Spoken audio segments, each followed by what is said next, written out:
Check, check. All right. Gary Kleinman. Hey, Gary, this is Sam McClain from the Just Talk with Sam podcast. How are you? I'm well. How are you, sir? I'm doing great. Hey, I don't know what just happened, but it was the damnedest thing. My phone flashed for like a hot second, and then it just went away. But we're good now. If you're Good. ready. I'm here. I'm ready. All right. I hit this record button, so let's just jump right into it. We are already on the air. Hello there. Now, Gary, you are doing something very near and dear to my heart. I am a gamer. I know a thing or two about a thing or two in certain games. But before we get into it, you are the CEO and founder of the WHAM network. That is correct. Please tell us a little bit about WHAM. WHAM digital network focused solely on the lifestyle and culture of gaming. Gaming defined as everything from esports to moms playing Candy Crush and Carpool and everything in between. We are distributed on OTT platforms, Roku, Dish, Sling, Zumo, Pluto, those type of networks, connected TVs, the smart TVs, Vizio, Samsung, LG, cable, Comcast X1 Infinity in the next 3 weeks, and then embedded in mobile around the world. That's awesome. That is awesome. I mean, just going over your resume, and quite honestly, I've kind of looked at it myself. It models it more of for lack of a better term, ESPN type for all things gaming. Yeah, we look at ourselves more as the MTV of gaming as opposed to ESPN, which conjures up just sports. But it's very similar. It's very, very, very similar. Our shows run the gamut from things like one show is called Game Bites, which is essentially Guy Fieri's Drive-In Diners and Dives, where our host goes into a barcade, plays whatever the genre of games that barcade is known for, interviews the owner of how they got into the bar, restaurant, gaming business, and then they go into the kitchen and they cook and eat whatever the most popular menu item is from that restaurant. And each episode is a new and different barcade. There's another show called, what's a good one for you? Page Up, which is really the collision of books and literature. Games and literature, excuse me, where the hosts look at a game and a specific thematic, and then each one of them selects a piece of literature that is centered in the same thematic, and they have a robust conversation of how that is treated in a book versus in a game. There's another show called Gamer IRL, and each episode is a day in the life of somebody in gaming. An esports lawyer, a professional esports athlete, a team owner, an artist, a musician. It's somebody that is a full-time gamer or someone in gaming, and we just follow them and find out how they got into it, what they love about it, because gaming now is a career and can be a career for lots of people that never thought it was anything other than a leisurely activity. And that's correct. I mean, like, as we saw, I mean, like, there's a lot of WHAM does host a lot of esports and e-tournaments, and some of those grand prizes you can live off of for a while. So, yeah, that is true. Yeah, listen. The Dota 2 tournament that I think ended 2 days ago, the prize pool was $24 million. The winning team, which I believe was 6 players, split 50% of that. So that's $12 million for winning a gaming tournament. That's correct. Now, one thing I got to know what made you want to just chronicle the life of gamers in different gaming aspects? Because this has to be clearly a passion project that just blew into something just way past, I don't want to say your own expectation, but what could be, I'll tell you where it came from. My background is in experiential marketing, mobile tours, sampling, driving, tune-in to television shows, all based in entertainment and sports. several years back, I read an article about a prolific female gamer who played League of Legends at a tournament in Madison Square Garden where the article said there were 18,000 spectators, and I found that hard to believe that 18,000 people were watching somebody play a video game, especially when I was one of those parents telling my kids to go outside and shoot hoops and enough with gaming. And I was fascinated by the scale and depth of gaming that was almost a secret to a certain extent. So I spent about 6 months trying to understand and research everything I could about gaming. And my takeaway, quite simply, was in the 1960s, you had surf, which started essentially as kids on the beach watching surfers, and then they said, hey, I like the flip-flops, the board shorts, the music, and the film of this community, and you could participate in that community, whether you were a great surfer or not a surfer at all. And that was a great niche, still exists. Same thing happened in the 80s and 90s with skate. Kids off curbs, rails, half pipes. Then it's, I like the shoes, the skate shoes, shorts, music. Never really got into film because Tony Hawk came out with his video game series, right, and that's how that content was consumed instead of film. You can make the same argument that mixed martial arts, extreme sports, follows that same trajectory and those same touch points.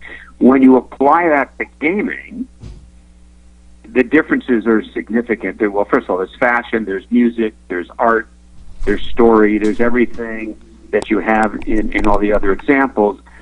The difference is, however, there's 2.6 billion people gaming every day in the world, and their access point is as simple as a mobile phone.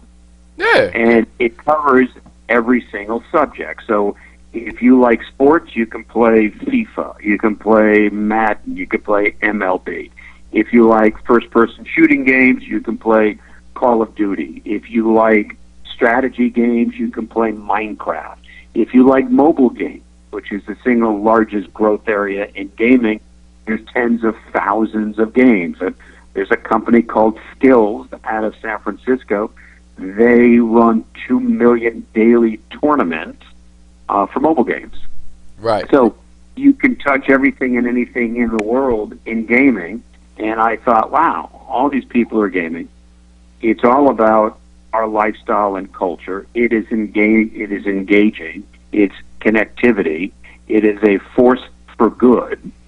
And there should be a network that focuses on that and not just the gameplay. So we built it. And that's awesome. I mean, like, when you see the success of your work, and you were correct in this, because gaming it's been around, and quite honestly, I don't think it's going anywhere. But when you see something like that, I gotta know, Gary, what was your holy snap moment? Oh my God, this thing is working. What was that thing that lit a fire into you where you just like, oh my God, this is it? This is, you know. Well, yeah. When I saw that there was 2.6 billion people gaming worldwide, and that their gaming activity in Asia or Europe or the Middle East was no different than the gaming habit and engagement that was going on in North America. That it was cross-language, cross-culture, and I can't, in my life, certainly professionally, think of anything that crosses over with that kind of magnitude and that kind of scale. And then when I started talking to people and saying, well, do you game? And most people initially about a year and a half ago would go, nah, I don't game. That's like, no way. No, it's just called lying, Gary. That's called lying. Everyone games. Well, it's true. But everyone, there was this sentiment of if you admitted to being a gamer, you were admitting to having no life, that you were just mindlessly gaming. Right. And if you break down gaming, it's actually very prolific because there's story, there's conflict resolution, there's music, there's art, there's engagement, there's strategic thinking, spatial awareness, hand-eye coordination. I mean, there are a lot of attributes that nobody really focuses on or thinks about in terms of gaming. And that's and correct. when you break it down, right? And you don't. So, and the other thing that I find interesting is in most homes, when you talk about youth, they say, or parents say, go read, stop gaming, go read, stop gaming. And there's a movement of replacing textbooks in early education with games. And I think most people believe, when they first hear that, it goes, oh my God, you can't really do that. But if you write a book, that's your favorite book, you read it the second, third, fourth, and fifth time, nothing changes. It's a great book, and Right. you enjoy it, but you have the same characters, same results, and everything else. You do that in a game, you can be a different character.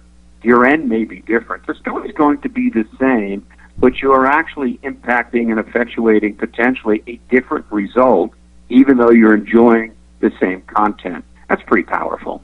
And also with games from an educational standpoint, games inherently are built by success and incentives. So in order for you to get to the next level, you have to show some form of mastery on the level that you are currently on.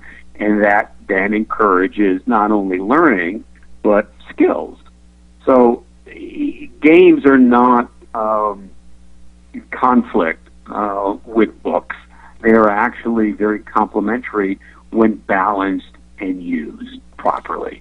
So the aha moment was when I saw the synthesis of games and content and books and engagement and socialization. I thought, oh yeah, there's a different story to be told. And what's happened since I've started is that you can now get a 4-year academic scholarship to some 300 universities and colleges in the United States as a gamer.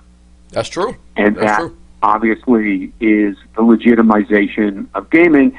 And I find fascinating, because I am a collegiate sports fan, is that gaming has really put the NCAA on its heels, because the competitions in gaming at the collegiate level are not within the purview of the athletic department, but the academic departments from the science, technology, engineering, and math, the STEM programs, which means the eligibility for these kids or students is not controlled by the NCAA, meaning that a gamer can play a weekend tournament and win $10,000 and not lose the eligibility to play and compete for the university, where an athlete controlled by the NCAA has a hard time having lunch with a booster and keeping the scholarship.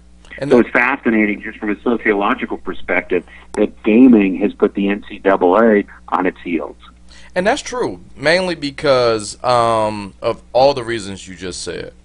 Mainly because, it's different. No team, or I don't want to say team, no department wants to claim them as gaming because there's no quote-unquote financial ramifications. There's no financial going to the school, just like yourself, how you talk about, programs like football and basketball and just regular collegiate sports.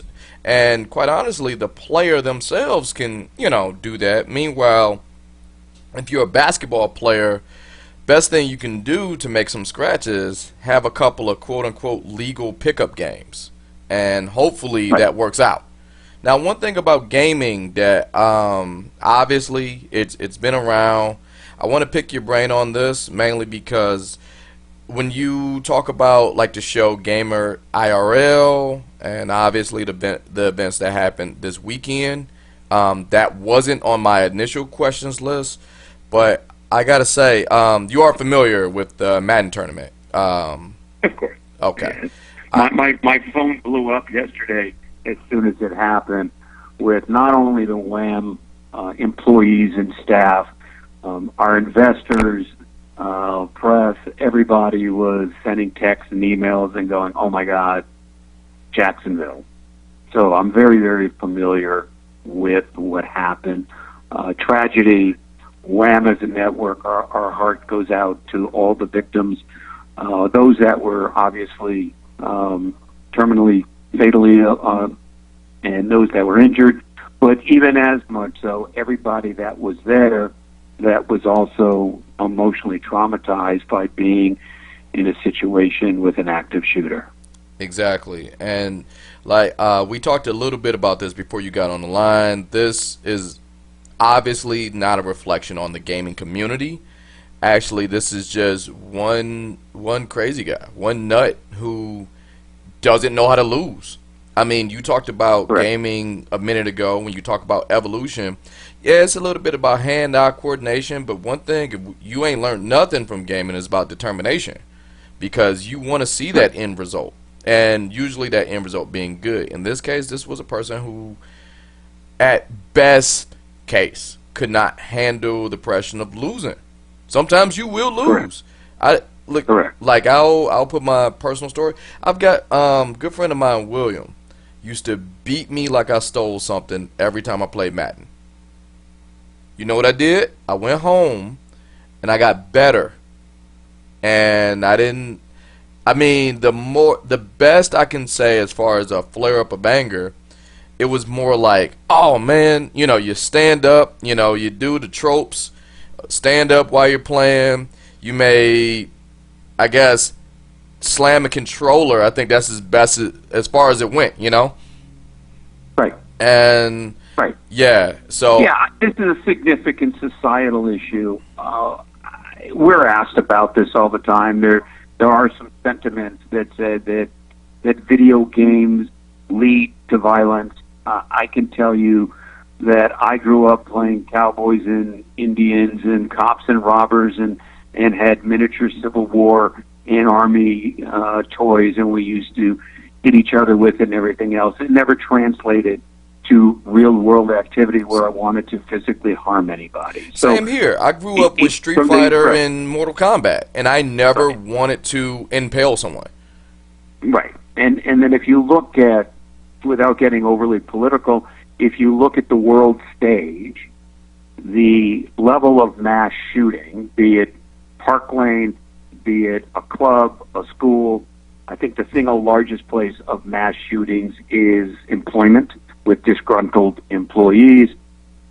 On a percentage basis, the United States is so far ahead of every other developed country in these incidents happening. It is not video game related. Some of it is the accessibility of guns, and I'm not so sure, good, bad, or otherwise, what a 24-year-old young man is doing with a semi-automatic weapon that's sitting in his trunk while he's competing in a Madden tournament. That in and of itself, to me, is somewhat concerning. But the United States has an issue, and we've had an issue that's been acute since Columbine. And there hasn't really been a response to it that has done anything to curb the results of the violence, nor the understanding of, is it mental health? Is it the accessibility of guns? Is it the internet? And I don't know what that is, because that's not what I do every day. But it is not tied to video games. I'm happy, to the extent that you can be happy at anything, that the content in which this happened at yesterday was Madden, which is not a violent game. Right. Well, right? Well, that's true. Yeah, I mean, not the video, right? Exactly. It's just sort of like, yeah. Right. But had that been a Call of Duty or an Overwatch tournament, right, I think you would have had a different outcry of the violence in the game and the real-world style shooting in the game and the ultimate result of a mass shooting. Be it the NFL and Madden, it's a leap to make that exactly stretch to say that that had something to do with it. So I think, fortunately for the gaming world, the game was Madden yesterday and not a more aggressive style game. But the issue is substantially greater. It is not esports. It's not gaming. There are some problems in the country that we need to address, from mental health and community and support and alienation. And there's hordes of studies that Facebook causes more alienation than it causes connection.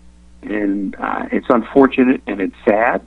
And I hope as a society we can ultimately and sooner than later put our minds and our arms around it and come up with a solution.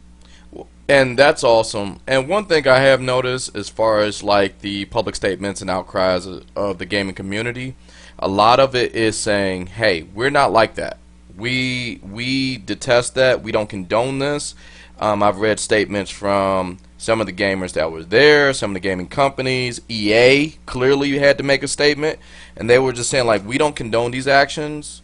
We are about positivity. We're about bringing people together. That's what the spirit was. It was a spirit of competition.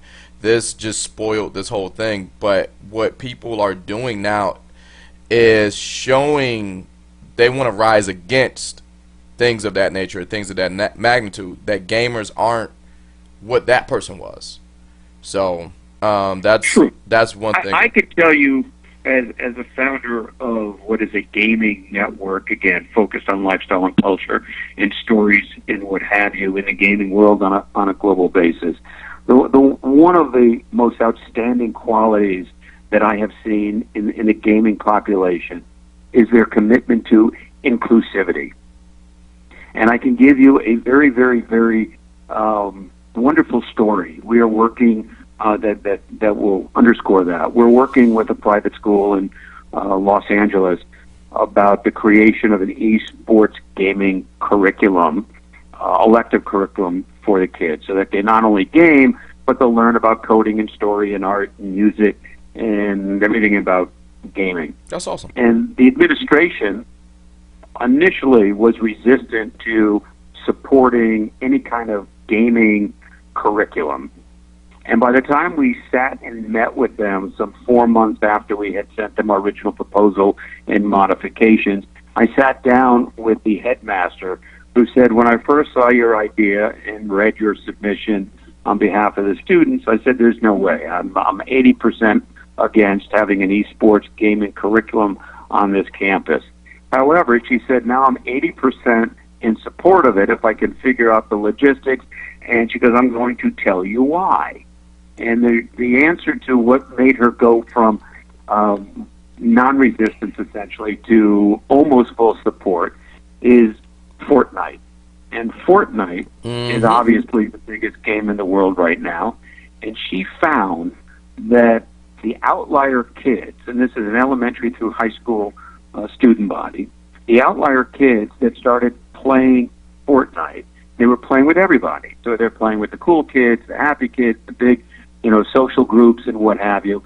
Because they participated in Fortnite and held their own and did what have you, by the time they got to campus, they were included in the main cliques of socialization on campus. That's awesome. And what the principal, the headmaster, said to me was, they have gone through seminars and conferences about how do you stop bullying, how do you get different groups of children together on an inclusive basis. And she said Fortnite did it faster than anything she had ever seen. And that was cool. That was wonderful, that a game can bring more people together than keep them apart. That's awesome. Mainly as a Fortnite player, I like to decorate in Fortnite. I mean, like, if they just made just a separate thing of just decorating my place instead of actually playing the game, I think I'm more into that. But I mean, as far as that school goes, as far as that's just awesome. All right, I kept you on a little bit longer than what we had to, but I'm glad you are found in knowledge. You mind if we do a couple of speed round questions? Feel free. All right, first thing, what is the game that got you into gaming? FIFA with my kids. What year? Oh, God. Oh, probably 15, 18 years ago. Oh, okay. Okay, all right. Now, this may be one and the same, Gary, but what is the game that you hold yourself to say, I cannot be beaten in this game? You're going to have a tough time beating me in this. It wouldn't be a video game. It would probably be Terminator on a pinball machine. Really? Yeah. Or Funhouse. I find that I'm not great at any single video game. That I can be beaten any given day, at any given time.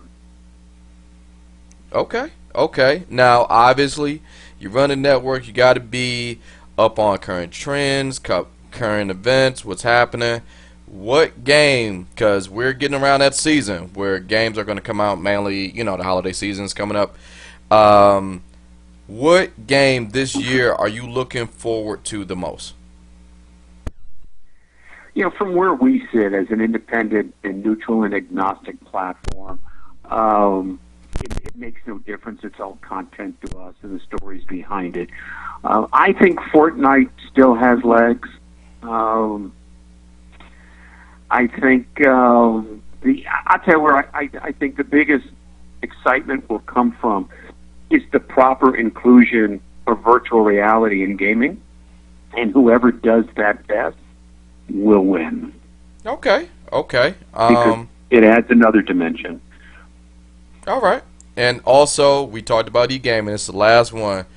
What's the one on your phone that you have to play? It's just like an itch that needs to be scratched. Everyone has one on their phone. What's yours? You know what? It is not on my phone for that reason. What was it? I gotta know.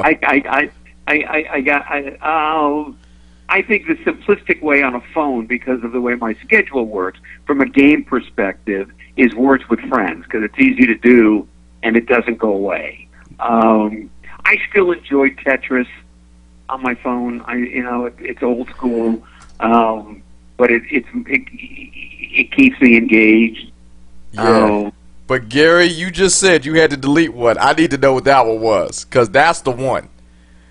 I'm trying to think. I've deleted so many because I played them too often. I'm actually bringing a blank as to one specific game. I try not to put any of that on my phone.